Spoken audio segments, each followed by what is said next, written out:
Hello friends, so today I am taking up Unit 3 Block 1 BES 61 book. Here we will be taking up building moral behaviors and values in adolescence.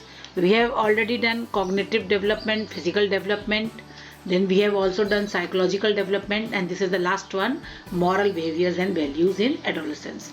So it is very important. We will be studying some very important theories in this video. So first of all, let's just have a little introduction that what is moral development. Moral development, it is affected by different factors. इसमें बहुत सारे factors हो सकते हैं, parents, family, school, teachers, neighbors, playmates, friends, religious institutions, धार्मिक अपनी संस्थान, community, society, ये सब चीज़ें तो जो यंग एज में बच्चे को बहुत ज़्यादा इफेक्ट करते हैं. अगर उसको बच्चे को कंड्यूसिव और पॉजिटिव स्कूल कल्चर मिलता है तो वो मॉरली बहुत डेवलप होता है, उसमें कॉन्फिडेंस आता है और पॉजिटिव एटीट्यूड आता है लाइफ के प्रति, जो बहुत इंपॉर्टेंट चीज़ है. और अगर इसी में अगर एडवर्स स्कूल कल्चर मिलता है, यानी कि अगर स्कूल का कल्चर सही नहीं है, एडवर्स है, तो उसमें भी उसको बहुत ज़्यादा नेगेटिव बिहेवियर उसका हो जाता है, जिसकी वजह से वो बच्चा नेगेटिव ही हो जाता है. तो यहाँ पर जो हम बच्चों को शब्द यूज़ कर रहे हैं ये एडोलसेंस के अकॉर्डिंग है ना, जो बच्चे अप टू 18 ईयर्स, केवल 18 साल के बच्चों तक की हम बात कर रहे हैं यहाँ पर. ठीक है, तो अब इसका कंसेप्ट क्या है, एक एग्जांपल से मैं आपको पहले बताना चाहूँगी कि सिद्धार्थ और जो पार्थ हैं, दो बच्चे हैं 9th क्लास के. सिद्धार्थ जो है पढ़ने में बहुत अच्छा है, एकेडमिकली बहुत साउंड है, लेकिन जहाँ तक उसके बिहेवियर की बात है वो किसी को हेल्प नहीं करता है, बहुत सेल्फिश है ना, कोई चीज़ में वॉलंटियर नहीं करता, स्कूल एक्टिविटी में इन सब चीज़ों में बुली भी कर देता है कभी कभी बच्चों को अपनी इंटेलिजेंस के आधार पे.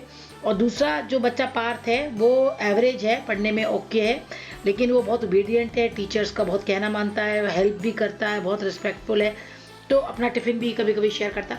तो ये कहने का मतलब, अब आप बताइए, आप जज करिए कि कौन सा बच्चा आपके लिए मोर इम्पॉर्टेंट है या मोर बेटर है.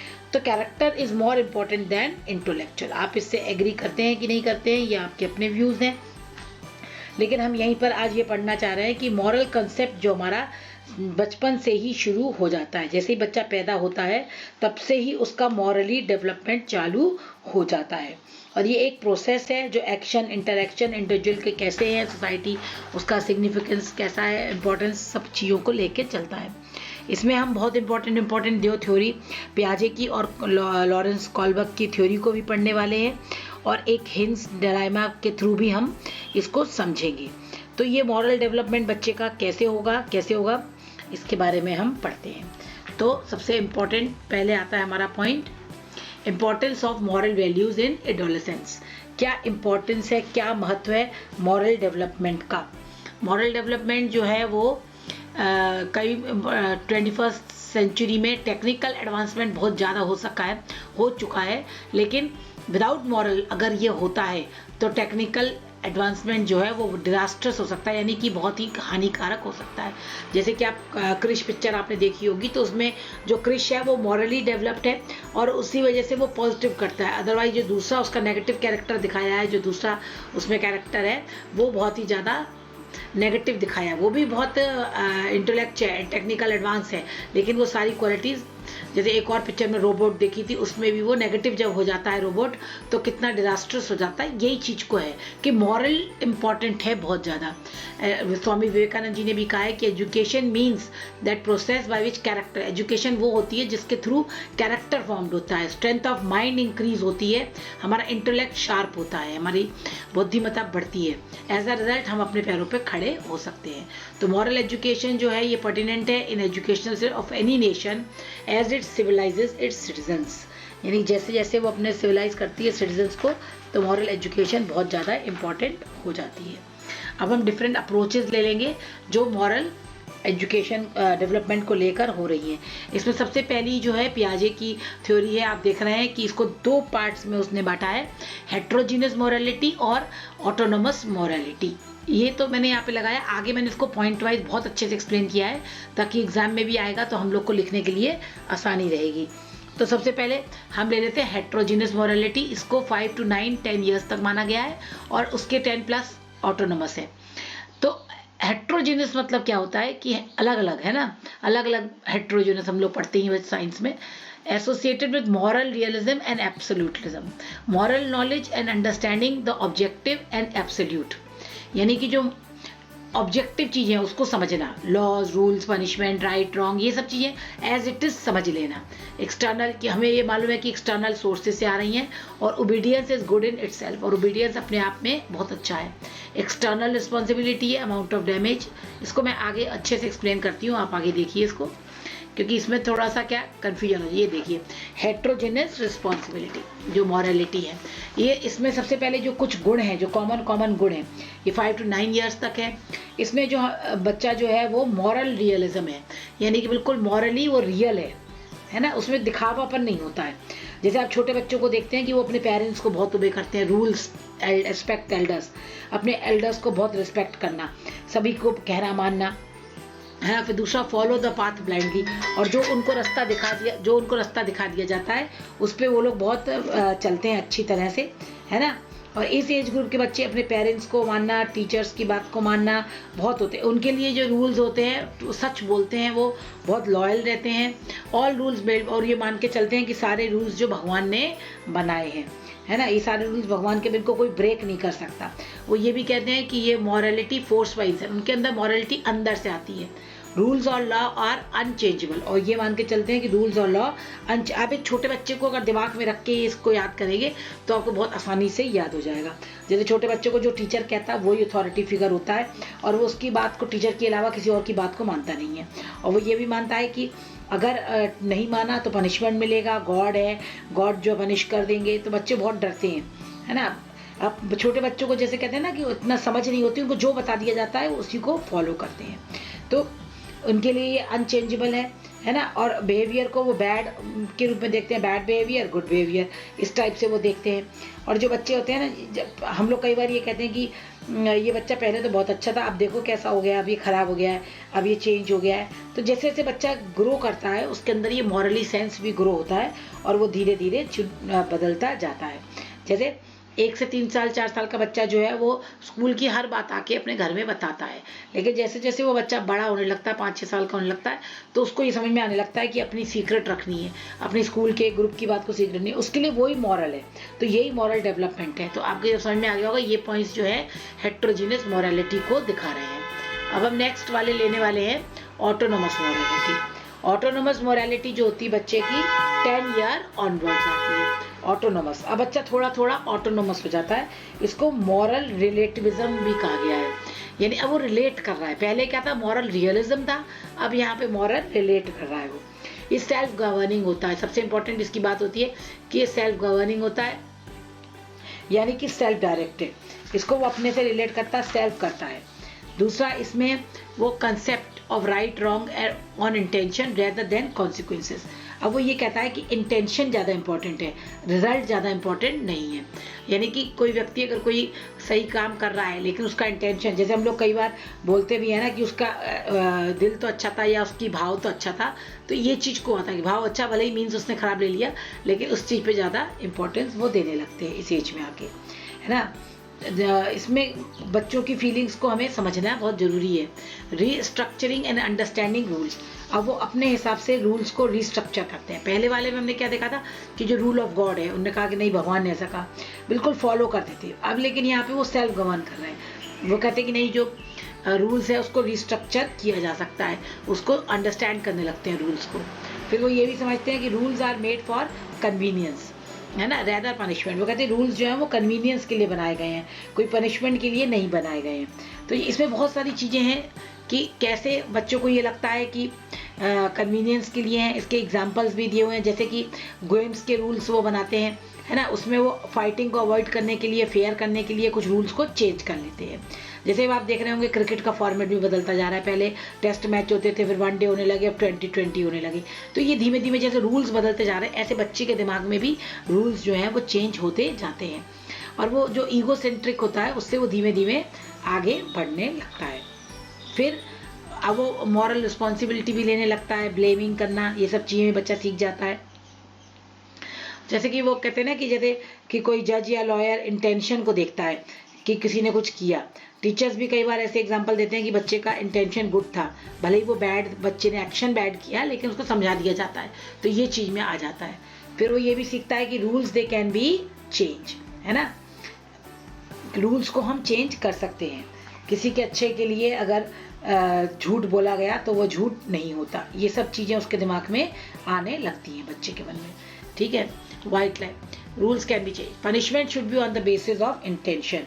बस जो पनिशमेंट होती है वो इंटेंशन पे होती है। अब यहाँ पर आता है कि पनिशमेंट को वो मूव करना चाहता है फ्रॉम रेट्रीब्यूशन टू रेस्टिट्यूशन, यानी कि जो मेनली जो गिल्ट है, हर्ट है, वो पनिश करने के लिए नहीं बल्कि करेक्ट करने के लिए होता है। यानी कि जो पनिशमेंट दिया जाए वो बच्चे को करेक्ट करने के लिए दिया जाए, ना कि उसको हार्म करने के लिए दिया जाए। जैसे पनिशमेंट का एम जो होता है वो ऑफेंडर को बताना कि उसने गलत किया है और उसको बाद में सही एग्जाम्पल करना। जैसे अगर किसी ने कुछ कर दिया तो उसको हमें बताना है कि जैसे कि अभी आगे मैं एक हेल्स का भी आपको बताऊंगी आगे, तो उसमें कि कल्प्रिट को जेल भेज दिया हमने, तो उसमें हमको कल्प्रिट को जेल भेजना है तो ग्रीव द हेल्पिंग फैमिली, जो हेल्पिंग फैमिली उसको भी हेल्प करना और जो उसको चोरी किया उसको भी हेल्प करना, यानी कि बोथ द फैमिलीज को हेल्प करना है ना, कल्प्रिट को भी और विक्टिम को भी, दोनों की हेल्प। और वो ये मानते हैं कि जो जस्टिस है वो इल्यूसिव है, इम्परफेक्ट है। ये बहुत इंपॉर्टेंट पॉइंट है कि उनके लिए जस्टिस जो होता है वो कहते हैं जस्टिस गलत है, इम्परफेक्ट है ये, है ना। टीचर को ये कलेक्टिव पनिशमेंट कभी भी बड़े बच्चों को बड़ी क्लासों में नहीं दिया जाना चाहिए, क्योंकि इससे उनके फीलिंग जो जस्टिस के प्रति अनजस्ट और हेट्रेड की फीलिंग डेवलप होती है। छोटी क्लास के बच्चों को आप कलेक्टिव पनिशमेंट दे दीजिए तो उनके मन में ये फीलिंग नहीं आएगी। इसलिए जो पियाजे हैं वो भी कहते हैं कि ऑटोनोमस मॉरलिटी बच्चे में आ जाती है, जैसे बच्चे का कॉग्निटिव डेवलपमेंट होता है और उसमें इम्पोर्टेंस ऑफ पीयर ग्रुप होता है उसका। तो इसलिए ये सब चीज़ों पे हमको बहुत ज़्यादा ध्यान रखना है। तो मैं उम्मीद है कि आपको ये समझ में आ गया होगा। इसको और हम एक बार अच्छे से समझ लेते हैं इसके थ्रू कि मॉरल डेवलपमेंट, वो कहता है moral reasoning develop through childhood due to disequilibrium and decreasing egocentrism. तो जो बच्चे में डेवलप होता है जैसे जैसे उसमें डिसइक्विलिब्रियम यानी कि उसका बैलेंस चेंज होता है और डिक्रीजिंग ईगोसेंट्रिज्म। देखिए प्री मॉरल डेवलपमेंट बताया 0 to 5 year, little understanding of rule as children can't carry out complex. छोटा बच्चा बहुत मेंटल ऑपरेशन कॉम्प्लेक्स वाले नहीं कर सकता, तो वो जो है उसी को एज इट इज फॉलो करता है। तो सेंसरी मोटर और प्री ऑपरेशनल इसको कहा गया है स्टेज 1 को। Stage 2 heteronomous moral year 5 to 9, इसमें रूल्स बहुत रिजिड होते हैं, है ना। जैसे अडल्ट्स ने दिए, गॉड ने बनाए हैं, राइट और रॉन्ग क्या है, बिल्कुल एक मतलब लाइन आउट रहती है कि नहीं ये इधर है, ये इधर है, लाइन के इधर नहीं जाएगा, ये इधर नहीं जाएगा। Consequent decrease dictate the severity of behaviour not the intention. अब जो चोरी की तो चोरी जिसने की वो उसको सजा मिलेगी, चाहे क्यों चोरी की इससे कोई मतलब नहीं है। तो ये चीज़ जो है ये 5 to 9 ईयर्स रहती है। लेकिन जब स्टेज 3 में बच्चा जाता है, ऑटोनोमस मॉरलिटी में जाता है, जब मॉरल रिलेटिव्स में जाता है, तो 10 ईयर्स अपवर्ड एम्फेसिस कोऑपरेशन आ जाता है। वो cooperation with rules are changeable उसके लिए और under certain circumstances with moral consent, यानी कि कुछ कंसेंट बना के इसको हम चेंज कर सकते हैं। तो अब आपको पियाजे की थ्योरी बिल्कुल क्लियर हो गई होगी। तो इसमें 3 भाग हैं उसके, प्री मॉरल जिसको सेंसरी मोटर और प्री ऑपरेशनल का, फिर heterogeneous moral realism 5 to 9 years, autonomous moral relativism 10 years upward. अब हम आते हैं कॉलबर्ग्स की theory of moral development. Kohlberg की थ्योरी को इसने 6 स्टेजेस में डिवाइड किया है। अगर आप देखेंगे तो जो कॉलबर्ग की थ्योरी है, पहली जो है स्टेज 1 प्री कन्वेंशनल, कन्वेंशनल और पोस्ट कन्वेंशनल, इस तरीके से आप इसको याद कर सकते हैं। प्री कन्वेंशनल में 2 स्टेज हैं, कन्वेंशनल में 2 स्टेज हैं और पोस्ट कन्वेंशनल में भी 2 स्टेज हैं। अब है वही, अगर आप देखें पियाजे से काफ़ी मिलती जुलती है, नाम अलग है। तो सब पहला स्टेज है अवॉइडेंस एंड पनिशमेंट, यानी ओबीडियंस एंड पनिशमेंट ओरिएंटेशन होता है ये। इसमें जैसे प्री स्कूल वाले बच्चे होते हैं सेम, है ना। इसमें जैसे I would cheat if I knew I would get caught, मैं चीट कर लेता अगर मुझे पता होता मैं पकड़ा नहीं जाऊंगा, इस टाइप का चलता है कि पनिशमेंट नहीं मिल रही तो कर लेते हैं, पनिशमेंट मिल रही तो नहीं करते हैं, ये चीज़ ठीक है ना। जैसे अगर आप कोई बच्चा टीचर को मुस्कुरा के विश कर रहा है तो उसको हमें तुरंत स्माइल करके देना है, तो इससे बच्चे को तुरंत उसका एक वो मिला फीडबैक, तो बच्चा वो चीज़ बार बार करेगा। तो ओबीडियंस और पनिशमेंट जो ओरिएंटेशन चलता है इसमें। फिर उसके बाद आता है exchange of favours. Exchange of favours को आप देख सकते हैं कि इंडिविजुअलिज्म और एक्सचेंज में, इसमें भी वही बच्चे हैं जो I let you copy mine if you do my, अगर तुम मेरा होमवर्क करोगे तो मैं चीटिंग करा दूंगा। तो फेवर्स को एक्सचेंज करता है ना। इसमें एक और चीज़ आ जाती है कि तुम जैसा करोगे टिट फॉर टैट वाली आ जाती है, जैसे को तैसा, कि अगर तुम मुझे इंग्लिश जस्टिस में कहा जाता है ना, ओल्ड सेइंग ऑफ जस्टिस है कि do unto others as you wish others to do unto you.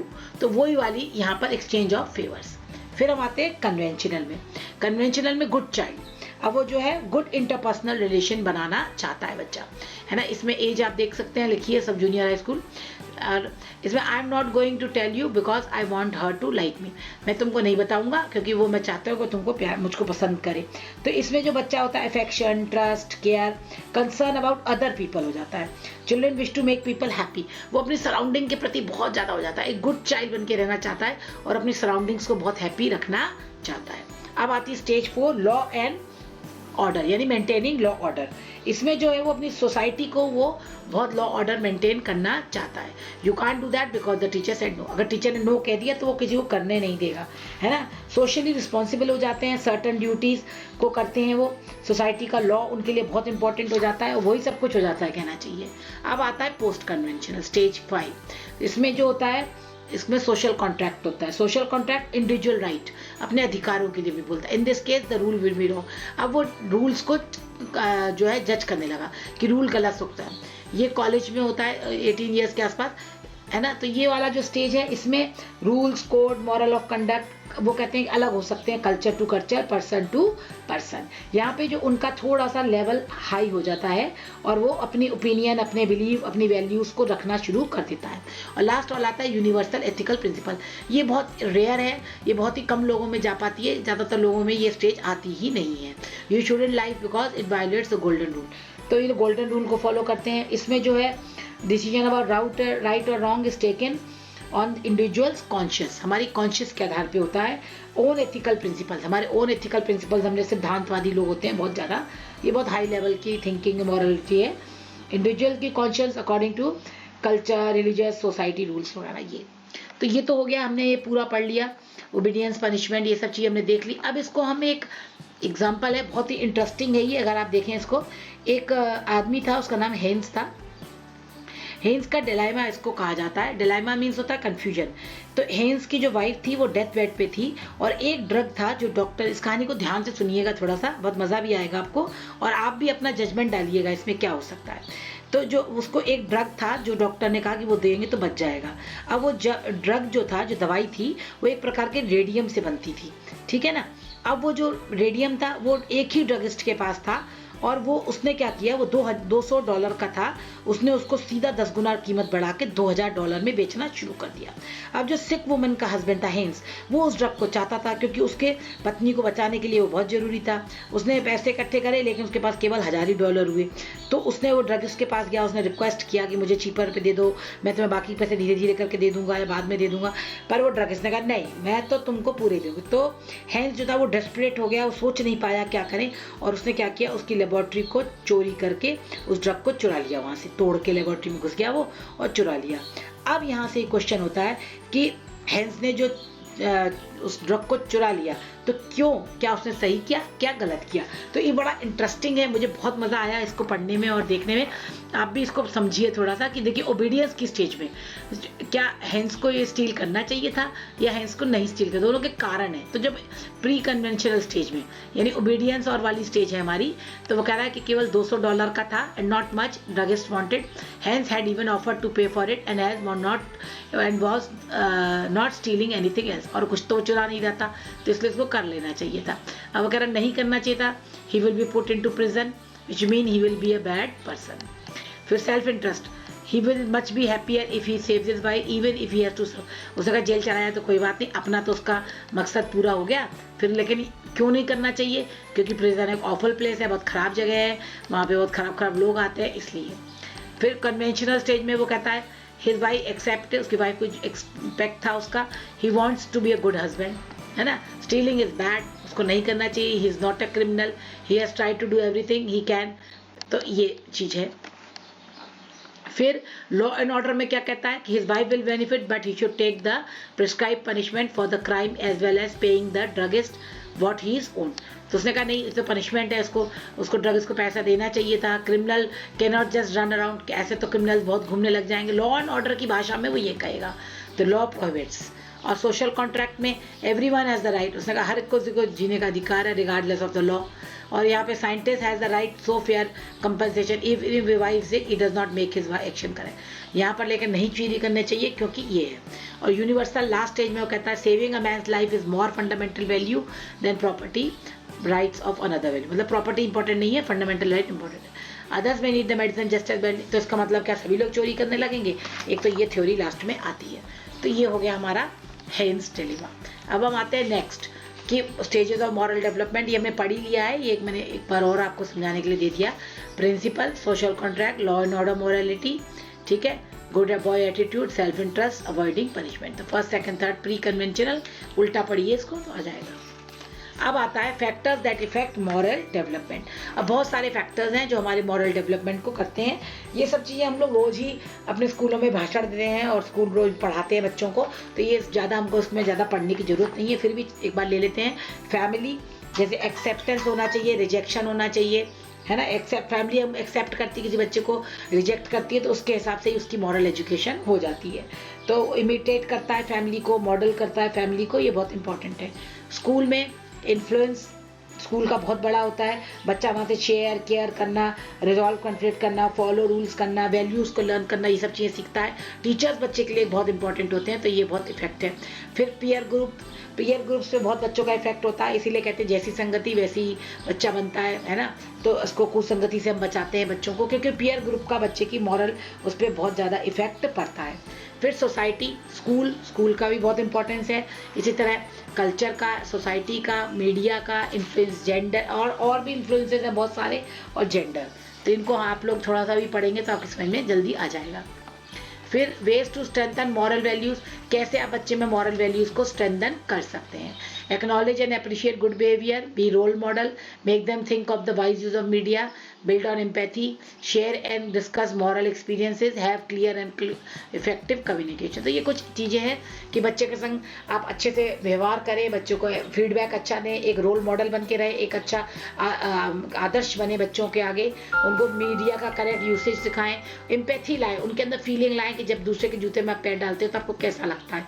एक चैप्टर है क्लास 6 में, बहुत ही खूबसूरत चैप्टर है स्कूल का, डिफरेंट काइंड ऑफ स्कूल, उसमें एम्पैथी को बहुत अच्छे से बच्चों को सिखाने के लिए बोला गया। तो आप भी ये स्कूल में कर सकते हैं कि एक दिन ट्रुथफुल डे रख दें, एक दिन काइंडफुल डे रख लें, तो जिस दिन सारा दिन बच्चा वही चीज़ को सीखे तो वो कर सकते हैं। शेयर एंड डिस्कस, बच्चों को जब हम MOD टॉक करते हैं उसमें मॉरल टीचिंग्स बच्चों को देते हैं, तो ये बहुत इंपॉर्टेंट है कि एक्सपीरियंस से बच्चा बहुत ज़्यादा सीखता है। इंस्टेड ऑफ डायरेक्ट उसको बोलने से कहानी के थ्रू उनको बताएं तो ज़्यादा अच्छा है।